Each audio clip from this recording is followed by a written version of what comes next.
אף בחור ישיבה לא יתגייס. גם אם הוא לא לומד? לא יהיו יעדים. בחור ישיבה זה בחור שלומד. ובלי התוספות שהיום מנסים להוסיף, בחור שיושב ולומד באמת. אנחנו מדברים מה שהיה כל השנים, תורתו אומנותו. אנחנו מדברים מה שהיה 60 שנה. מה שהיה 60 שנה, מה שהיה טוב 60 שנה, יש קבוצה של מיעוט חילוני קיצוני שמנסה לשנות את זה, מנסה ליצור מלחמת אחים, מנסה להטעות את הציבור. כי זה לא יהיה.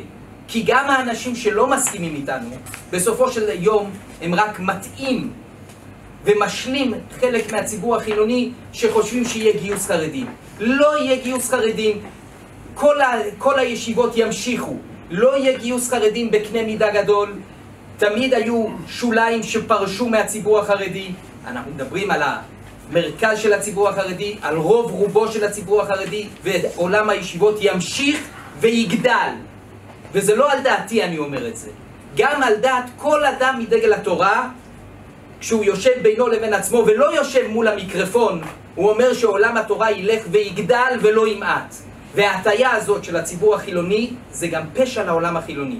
זה פשע שמוביל למלחמת אחים, בגלל שנמצא את עצמנו עוד כמה שנים והציבור החילוני פתאום יתפוגג לו החלום. את כל מה שמוכרים לו שיהיה גיוס חרדים פתאום יתברר לו שאין. אז לכן אנחנו בדעה ברורה, גם בשביל הציבור החילוני וגם בשביל הציבור החרדי. אין גיוס חרדים, צריך לידע את כולם, צריך לידע את כולם שהמגמה של השלטון של אותו מיעוט קיצוני חילוני זה לנסות לעשות גיוס חרדים, ולא יהיה גיוס חרדים.